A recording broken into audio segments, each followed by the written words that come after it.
Assalamualaikum warahmatullahi wabarakatuh. Selamat datang di channel Sam and I Connection.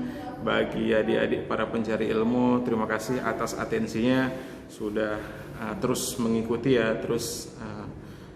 Kita bersama dalam kajian-kajian seri hukum kali ini. Jadi saya teringat kepada pesan daripada guru saya pada saat saya kuliah. Beliau berpesan begini, jika kau temui hari ini suatu kebaikan, maka teruskanlah. Ibaratnya beliau memerintahkan kepada saya itu, setiap kebaikan yang ada didapatkan dari dosen saya, kita harus lakukanlah, jalankan, atau implementasikan gitu ya, laksanakan, ibarat itu bahasa kita. Maka dari situ kamu akan menemukan suatu titik temu di mana kebaikan serupa akan menghampirimu. Itu pesan beliau. Maka hari ini jika kita melihat materi ya, atau kemudian kehidupan kita hari ini, apa yang dipesankan oleh guru-guru kita, dosen-dosen kita, maka sebaiknya itu dilaksanakan. Jangan jadikan ia hanya sebagai ilmu pengetahuan. Karena jika hanya kita jadikan pengetahuan, tentu dia akan usang. Kenapa saya katakan usang? Ya, sama seperti kita punya buku. Buku itu kan punya ilmu ya di dalamnya. Ada ilmu dan pengetahuan terisi di dalamnya. Tapi kita tempatkan dia di gudang. Di gudang yang itu tak pernah Anda buka dan tak pernah Anda hiraukan. Apa yang terjadi terhadap buku tersebut?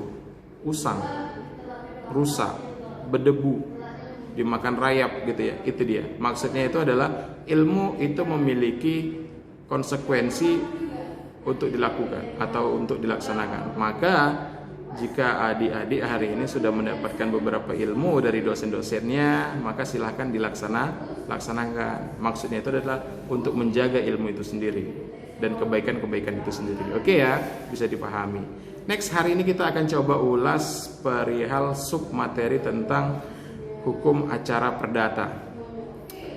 Kita ingat kembali bahwa hukum acara perdata ini sudah banyak ya materi sebenarnya kita kaji, dan ini ruang lingkupnya adalah bagaimana kita mengetahui hukum perdata material yang BW itu ya.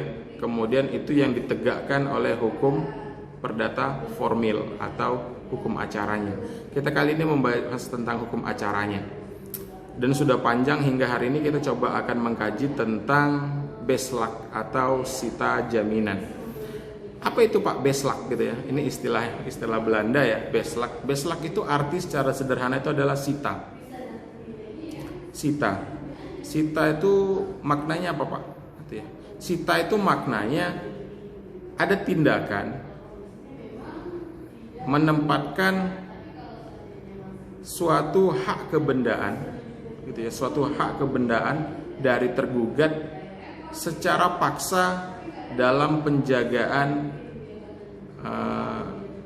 negara, dalam penjagaan negara. Siapa negara di sini? Negara di sini diwakili oleh justisi, pengadilan, badan peradilan, hakim, gitu ya. Maka dengan hadirnya upaya sita ini ada jaminan terhadap penggugat nantinya, seperti itu. Dengan adanya jaminan ini, ya, jaminan dari pengadilan atau melalui keputusan hakim, maka benda yang ditempatkan dalam penjagaan tersebut merupakan benda yang disengketakan. Nanti ada beberapa jenisnya gitu ya. Benda yang disengketakan itu benda apa aja gitu. Nanti kita coba akan lihat benda yang disengketakan tersebut. Tapi boleh juga benda yang akan dijadikan pembayaran uang sebagai pelunasan hutang dengan jalan penjualan aset secara lelang. Ini juga jika kasusnya itu adalah hutang piutang, maka boleh nggak kita melakukan sita jaminan? Boleh, agar dijadikan jaminan untuk melakukan pembayaran hutang. Seperti itu ya, bisa dipahami. Ini makna daripada sita atau sita jaminan yang dilakukan oleh majelis hakim di peradilan perdata. Namun ini harus dimohonkan ya. Jika tidak dimohonkan maka hakim tidak akan mungkin memutuskan untuk disita. Biasanya ini sita ini dilakukan di namanya nanti ada putusan sela. Nanti kita akan lihat dalam materi-materi berikutnya gitu ya tentang putusan-putusan. Selanjutnya penetapan dan penjagaan benda yang disita tersebut itu berlangsung dalam selama proses pemeriksaan sampai putusan pengadilan berkekuatan hukum tetap. Itu ya. Maka lama penahanannya hingga kemudian berkekuatan hukum tetap. Jika pengadilan tingkat pertama sudah putus tapi masih banding, berarti belum ingkrah. Lanjut bandingnya dulu. Putusan banding sudah, rupanya masih lanjut lagi ke kasasi, maka itu belum ingkrah. Maka nanti terakhir di kasasi, jika dia mau PK tidak menghalangi eksekusi. Itu dipahami ya. Maka bisa tetap dilakukan. Maka esensial yang mendasar gitu ya, hal yang mendasar dari penerapan penyitaan ini sebenarnya bagaimana jaminan terhadap penggugat atas aset yang ia harapkan untuk dikembalikan atau digunakan untuk melakukan pembayaran melalui jalan lelang. Ini ada jaminan bagi penggugat akan selesai masalah hukumnya. Tapi jika tidak dilakukan maka biasanya akan hilang begitu saja gitu ya. Maka secara esensialnya itu berfungsi penyitaan tersebut memaksa kebenaran gugatan. Itu ya. Dia memaksa kebenaran gugatan. Maka jika kita yakin gugatan kita itu adalah benar, maka biasanya majelis meng-ACC, nggak ada masalah gitu ya. Maka kalau kita pahami juga secara maknanya, sita ini sebenarnya sifat atau karakternya itu adalah perampasan, dirampas. Kenapa? Karena dilakukan dengan cara paksa, gitu ya. Dan penyitaan ini biasanya berdampak kepada psikologis daripada tergugat. Kenapa? Karena sebagian asetnya itu kemudian dikuasai oleh pihak negara, dalam hal ini pengadilan. Itu menjadi beban psikologis pikiran gitu ya. Tapi it's okay, bagi tergugat tetap dapat mengakses selama biasanya putusan majelisnya dia boleh digunakan, namun tidak boleh dipindah tangankan, itu saja. Tapi setidaknya itu menjadi ini ya, momok juga ketakutan. Lalu bagaimana bentuk daripada penyitaan? Jadi ada beberapa bentuk dalam penyitaan gitu ya. Setidaknya itu ada 4 bentuk penyitaan. Ada 4 bentuk penyitaan. Yang pertama, konservatoir beslak atau sita jaminan gitu ya. Apa itu sita jaminan melalui konservatoir beslak? Itu adalah sita jaminan penyitaan terhadap barang-barang milik tergugat. Jadi barang milik tergugat itu disita. Dasar hukumnya apa Pak? Bisa dilihat nanti adik-adik ya, dalam HIR dan RBG. HIR pasal 227, RBG 261. Tujuannya untuk apa? Menjamin terlaksananya putusan pengadilan. Jadi saat kemudian pengadilan nantinya memutuskan perkara ini, itu ada jaminan akan dilaksanakannya putusan. Gitu ya. Contohnya misal sengketa tanah, kemudian tanah tersebut tidak disita. Pada saat putusan, tanah itu dikembalikan kepada penggugat, namun ternyata tanah itu sudah dijual oleh tergugat. Itu dia. Sehingga putusan pengadilan tidak dapat dilaksanakan. Kenapa? Karena tanah tersebut sudah berpindah kepada orang lain. Itu dia ya. Repot lagi kan gitu. Gugat lagi karena kekurangan para pihak lagi kan gitu. Maka sita ini dapat diajukan jika ada permintaan dari penggugat dengan mengemukakan alasan-alasan dan atau dugaan bahwa tergugat akan berusaha menghilangkan, merusak, memindahtangankan benda-benda hak kebendaan lainnya. Itu ya, itu penting untuk kita pahami. Itu menjadi alasan. Sampaikan alasannya jika ingin melakukan yang namanya sita. Konsep bendanya gimana Pak? Bendanya sama seperti dalam KUH Perdata ya. Konsep benda itu beraneka ragam, ada benda bergerak dan ada juga benda tidak bergerak. Yang penting di sini biasanya dilakukan sita jaminan itu adalah benda yang berharga, dan bernilai. Gitu ya. Contoh tanah, kendaraan boleh nggak Pak? Boleh. Mobil gitu ya. Itu menjadi bagian daripada benda yang dapat dilakukan sita. Oke. Selanjutnya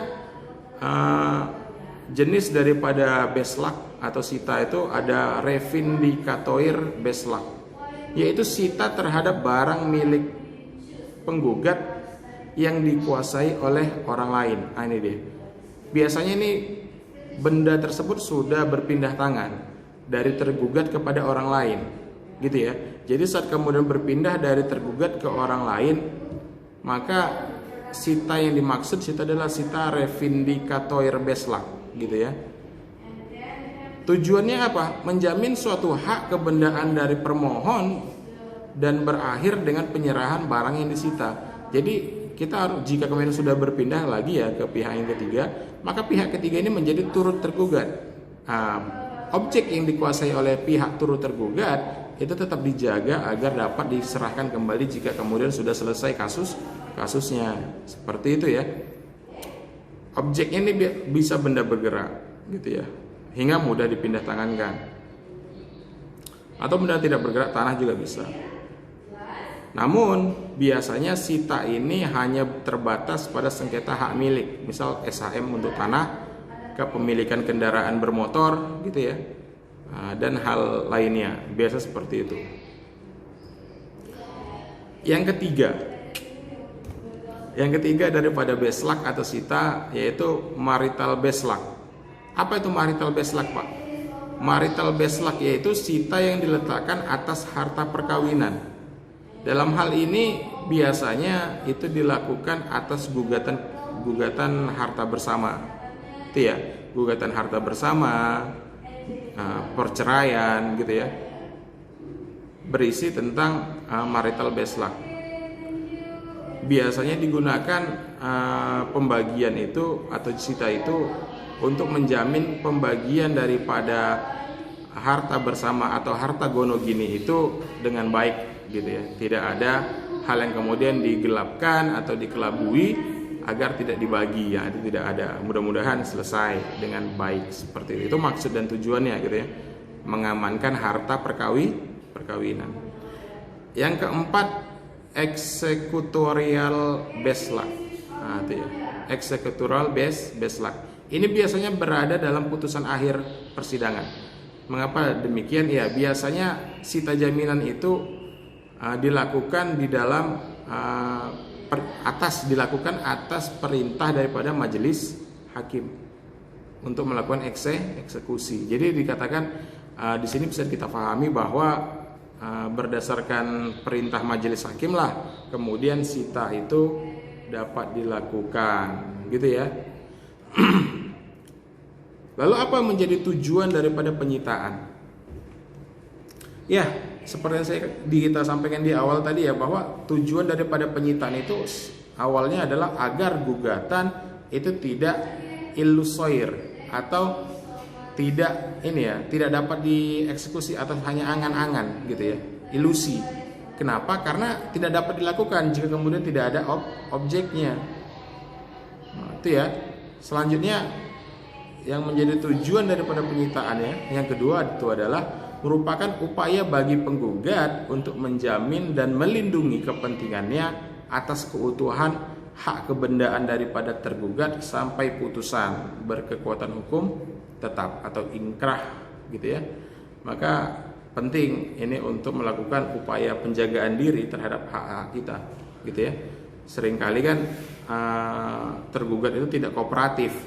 Maka dengan adanya ini sebenarnya merupakan jaminan ya bagi penggugat untuk melindungi dirinya atas potensi-potensi yang buruk mungkin akan terjadi, seperti itu. Selanjutnya yang ketiga, untuk menghindari itikat buruk daripada tergugat. Apa itikat buruk tergugat? Bisa saja tergugat melepaskan diri dari tanggung jawab. Objeknya dia jual, objeknya dia rusak, objeknya dia hilangkan, gitu ya. Bisa jadi karena tergugat itu memiliki potensi untuk melakukan itikat buruk. Walaupun itikat baik itu dan itikat buruk itu tidak dapat dilihat, tapi itu bisa dinilai, gitu ya, dari kedudukan para pihak yang berada dalam sengketa, seperti itu. Selanjutnya, tujuannya yang terakhir itu adalah objek eksekusi sudah pasti ada. Kenapa dikatakan sudah pasti ada? Ya, karena dilakukan sita itu berarti kita sudah menyadari objek daripada sengketa itu sudah ada, nampak jelas, gitu ya. Kecuali barang itu nggak ada, gitu ya.